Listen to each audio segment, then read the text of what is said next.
भास्कर जाधव आता राजकीय वेगळी भूमिका घेणार का असा प्रश्न सध्या निर्माण झालाय। आज भास्कर जाधव यांनी कार्यकर्त्यांचा मेळावा आयोजित केलेला आहे। माझ्यासोबत विश्वासघातकी राजकारण खेळलं गेलंय असं पत्र जाधव यांनी लिहिलेलं आहे आपल्या कार्यकर्त्यांना उद्देशून आणि त्याच्यामुळे मला तुमच्याशी बोलायचंय असं म्हणत त्यांनी कार्यकर्त्यांचा मेळावा आज आयोजित केलाय। या मेळाव्यादरम्यान आता भास्कर जाधव नेमकं काय बोलतायत, कोणावर टीका करतायत की थेट आपली राजकीय भूमिकाच बदलतायत याकडे संपूर्ण राज्याचं निश्चित लक्ष असेल।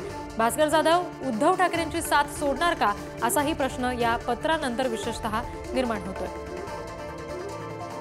प्रतिनिधी राजन चव्हाण यांच्याकडून या सगळ्या संदर्भातले अपडेट्स आपण घेणार आहोत। राजन, काय नेमकं चर्चा आहे सध्या तिथे मतदारसंघात? त्यांचे जे समर्थक आहेत, कार्यकर्ते आहेत, त्यांच्या मनात घालमेल आहे का याबाबत की उद्धव ठाकरेंची साथ कदाचित जाधव सोडू शकतात?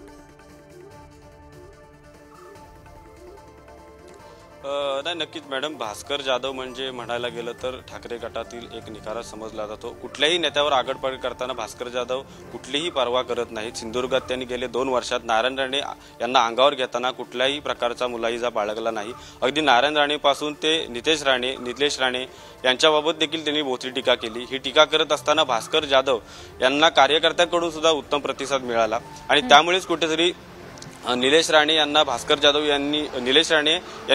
यांची दखल घ्यावी लागली। निलेश राणे यानंतर त्या पत्रकार परिषद घेतली, त्यावर त्यांनी टीकाही केली। त्यानंतर त्यांना प्रत्युत्तर देण्यासाठी गुहागर येथे सभा घेतली। या सभेत भास्कर जाधव यांच्यावर त्यांनी शेलक्या भाषेमध्ये टीका केली, शिव्यांची लाखोली वाळली। हे करत असताना भास्कर जाधव यांच्यावर गुहागर चिपळूणमध्ये कार्यकर्ते मोठ्या संख्येने जमले होते। मात्र यामध्ये निलेश राणे यांच्या वक्तृत्वाची किंवा शिवसेनेच्या नेतृत्वाने दखल घेतली नाही किंवा सिंधुदुर्गातील शिवसेना उद्धव ठाकरे गटाच्या नेत्यांनी देखील दखल घेतली नाही। यामुळेच कुठेतरी भास्कर जाधव यांच्या मनातील सल जे आहे ती बोलली जाते आणि त्यानंतरच कुठेतरी भावनिक पत्र लिहिताना भास्कर जाधव यांनी कार्यकर्त्यांना त्या पद्धतीचं भावनिक पत्र लिहिलं।